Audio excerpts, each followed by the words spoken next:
News nation पर आपका स्वागत है। आपके साथ मैं हूं राकेश पांडे। दोपहर के 12 बजने वाले हैं और दोपहर के 12 बजे बाद बिहार की सवाल यह कि अब की बार किसका बिहार इलेक्शन पर 5 बड़ी ब्रेकिंग आपको बताएंगे, ग्राउंड रिपोर्ट दिखाएंगे। बिहार में किसका टिकट कटने वाला है, किसका बचने वाला है। लिस्ट से पहले न्यूज नेशन पर टिकट की एक लिस्ट हम आपके सामने रखेंगे। एनडीए में बड़ी फूट सामने आ रही है। महागठबंधन को कितना यह सूट करेगा, यह फूट एनडीए के अंदर, इस पर हमारी नजर रहेगी। लेकिन शुरुआत करते हैं इस वक्त की बड़ी खबरों के साथ। बड़ी खबर बिहार में चुनाव और चुनाव में टिकट बंटवारे को लेकर। बिहार में थोड़ी देर में टिकट को लेकर बड़ा ऐलान होने वाला है। बीजेपी आज अपनी पहली लिस्ट जारी करने वाली है। बिहार बीजेपी के प्रभारी भूपेंद्र यादव पटना पहुंचे हैं। टिकट की फाइनल लिस्ट जारी होने से पहले उनकी जेडीयू के नेताओं से फाइनल बात होनी है। बिहार चुनाव को लेकर इस वक्त की ये 5 बड़ी खबरें हम आपको बताएंगे। बीजेपी आज पहली लिस्ट जारी कर सकती है। बिहार चुनाव से जुड़ी है बड़ी खबर। एक बैठक दिल्ली में चल रही है बीजेपी के राष्ट्रीय अध्यक्ष जेपी नड्डा के घर पर। उधर भूपेंद्र पहुंचे हुए हैं पटना में, जहां पर वो जेडीयू के पदाधिकारियों के साथ आज बैठक करेंगे, आज बातचीत करेंगे। पहली बड़ी खबर बिहार चुनाव को लेकर बड़ी खबर बीजेपी खेमे से कि आज बीजेपी अपनी पहली लिस्ट जारी कर सकती है। ये पहली बड़ी ब्रेकिंग न्यूज। आज आ सकती है बीजेपी की पहली लिस्ट। आज साफ कर सकती है बीजेपी अपने उम्मीदवारों के नाम पहली लिस्ट के अंदर। बिहार चुनाव को लेकर इस वक्त की दूसरी बड़ी ब्रेकिंग न्यूज। बिहार में बीजेपी और जेडीयू के बीच आज टिकट पर आखिरी बात होनी है। बिहार इलेक्शन को लेकर यह दूसरी ब्रेकिंग न्यूज है। और तीसरी ब्रेकिंग न्यूज यह है कि एलजेपी करीब करीब एनडीए के कुनबे से बाहर हो गई है। यानी एलजेपी अलग चुनाव लड़ेगी, यह तस्वीर साफ हो गई है। बीजेपी से इकरार, लेकिन जेडीयू के खिलाफ है। ये एलजेपी का फॉर्मूला है। आज फाइनल ऐलान हो सकता है। बिहार इलेक्शन की चौथी ब्रेकिंग न्यूज यह है कि पप्पू यादव और ओवैसी की पार्टी के बीच आज गठबंधन का ऐलान होने वाला है। यानी बिहार चुनाव में ये दोनों पार्टियां एक साथ होंगी। और इसके साथ ही पांचवी बड़ी खबर, पांचवी ब्रेकिंग न्यूज बिहार इलेक्शन को लेकर। और पांचवी ब्रेकिंग न्यूज यह है कि कांग्रेस भी आज अपनी पहली लिस्ट का ऐलान कर सकती है। दिल्ली से कांग्रेस की टीम जो दिल्ली में थी, मंथन चल रहा था, वो टीम पटना वापस लौट आई है। और माना जा रहा है कि आज शाम तक कांग्रेस की भी पहली लिस्ट आ सकती है।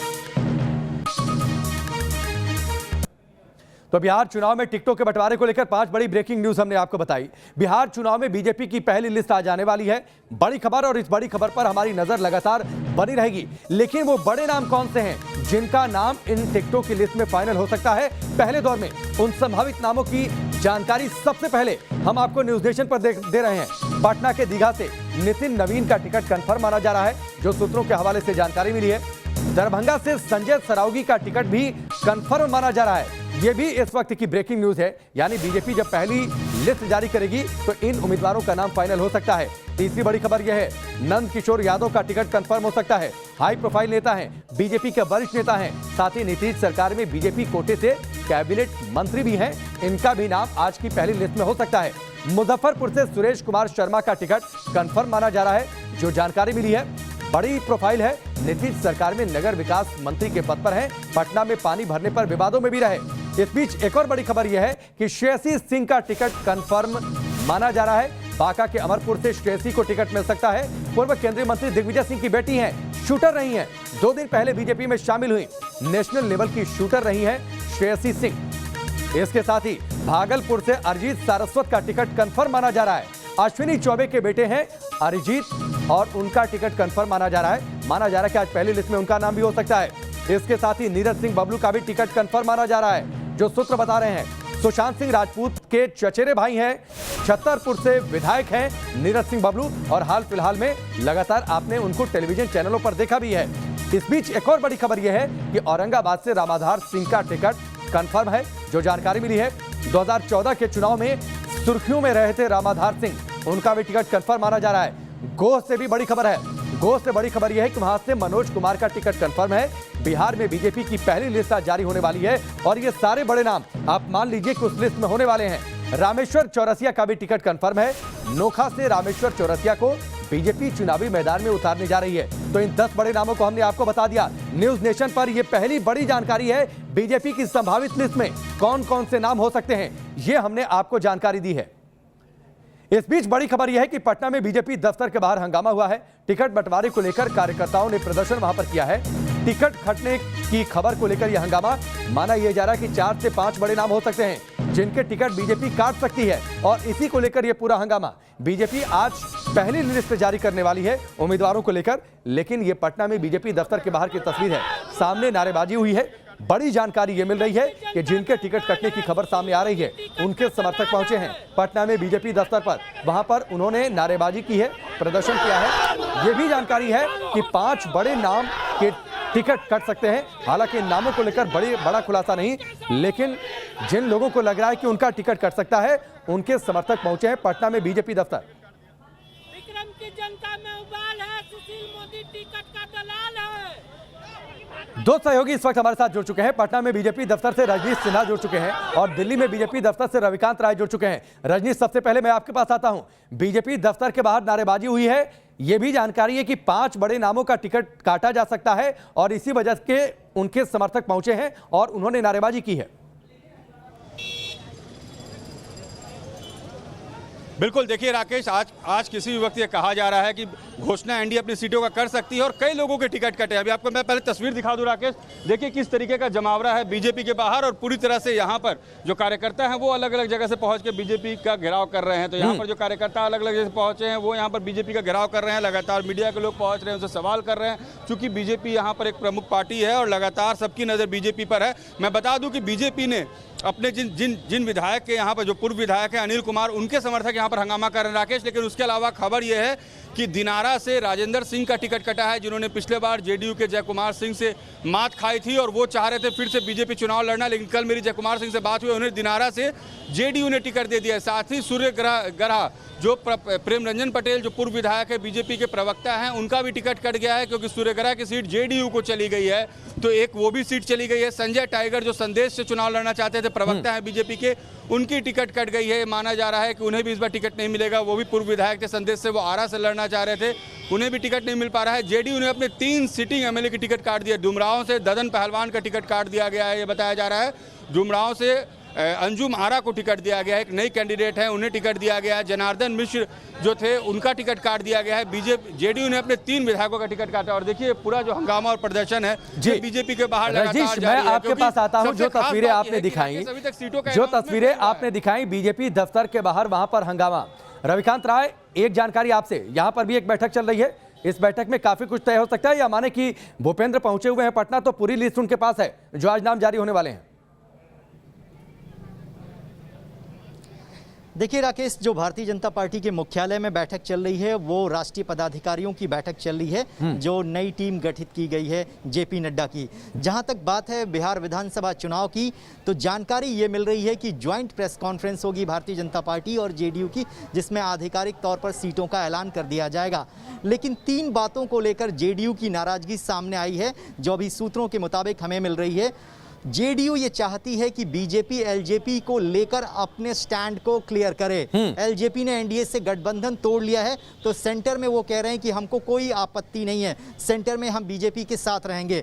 एलजेपी जेडीयू के खिलाफ अपने उम्मीदवार उतारेगी, बीजेपी के खिलाफ नहीं उतारेगी। तो ऐसी स्थिति में बीजेपी को भी ये साफ करना होगा कि जेडीयू और बीजेपी का जो गठबंधन है मजबूत है और उसकी जो एलजेपी के साथ नज़दीकी है वो कितनी है और किस मायने में है। दूसरी सबसे महत्वपूर्ण बात राकेश ये कि यहाँ पर सीटों के बंटवारे को लेकर जो देरी हो रही है उसकी सबसे प्रमुख वजह यही है कि 10 से 12 सीटें ऐसी हैं जिस पर जेडीयू और बीजेपी दोनों दावा कर रहे हैं। मसलन अगर बक्सर की सीट की बात करें तो वो बीजेपी की परंपरागत सीट मानी जाती है, लेकिन जेडीयू उस पर अपनी दावा ठोक रही है। ऐसी स्थिति में इन सीटों पर कौन सी पार्टी का उम्मीदवार उतरेगा, इसी को लेकर फाइनल दौर की बातचीत चल रही है। और देवेंद्र फडणवीस और भूपेंद्र यादव को दिल्ली से जेपी नड्डा ने रवाना कर दिया है। वो जेडीयू के नेताओं के संपर्क में हैं और उनसे बातचीत के बाद आज ज्वाइंट प्रेस कॉन्फ्रेंस करने के बाद सीटों का ऐलान कर दिया जाएगा। तीसरी सबसे महत्वपूर्ण बात यह कि एलजेपी चुनाव में नरेंद्र मोदी के फोटो का इस्तेमाल नहीं करेगी। इस बात को लेकर भी जेडीयू ने आपत्ति जाहिर की है। जब गठबंधन टूट गया है तो उनके फोटो ठीक है रविकांत, आपने बड़ी जानकारियां दी है बिहार चुनाव को लेकर, जो 3 बड़ी बातें आपने बताई हैं। मैं आपके पास लौटकर आता हूं, रजनीश भी हमारे साथ हैं, लेकिन इस बीच एक और बड़ी खबर है बिहार चुनाव को लेकर और यह खबर बड़ी दिलचस्प है। इस बार सबसे बड़ा उलटफेर यह दिख रहा है कि रामविलास पासवान की एलजेपी एनडीए से किनारा करती दिख रही है। एलजेपी के राष्ट्रीय अध्यक्ष चिराग पासवान लगातार नीतीश कुमार पर हमलावर हैं। लगातार उन्होंने नीतीश कुमार की आलोचना की है, लेकिन चिराग ने पीएम मोदी में भरोसा जताया। सबसे हैरानी की बात यह है कि एलजेपी को लेकर बीजेपी पूरी तरह से मौन हो गई है, यानी बीजेपी ने अपने आप को शांत कर लिया है। लेकिन जेडीयू ये चाहती है, जिसका जिक्र रविकांत कर रहे थे, जेडीयू ये चाहती है कि बीजेपी एलजेपी को लेकर अपना स्टैंड क्लियर करे, अपनी रणनीति साफ करे जेडीयू के सामने।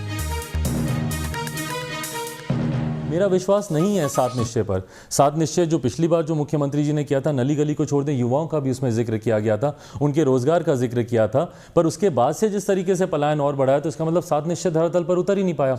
और दोबारा आप सात निश्चय 2 आप अनाउंस करते हैं, आप एनडीए, आप एक गठबंधन की आप बात करते हैं, पर उसमें आप सिर्फ अपना पर्सनलाइज एजेंडा आप उसमें सामने रखते हैं। जो आप पिछली बार से महागठबंधन का जो आप कैरी फॉरवर्ड कर रहे थे, उसी एजेंडे को आप दोबारा लेकर पार्ट 2 के तौर पर आप लेकर आते हैं। तो बिहार की जनता का विश्वास नहीं है, और मेरा तो बिल्कुल नहीं है इसमें। क्या मोदी जी के नाम पे वोट मांगेंगे अभी भी?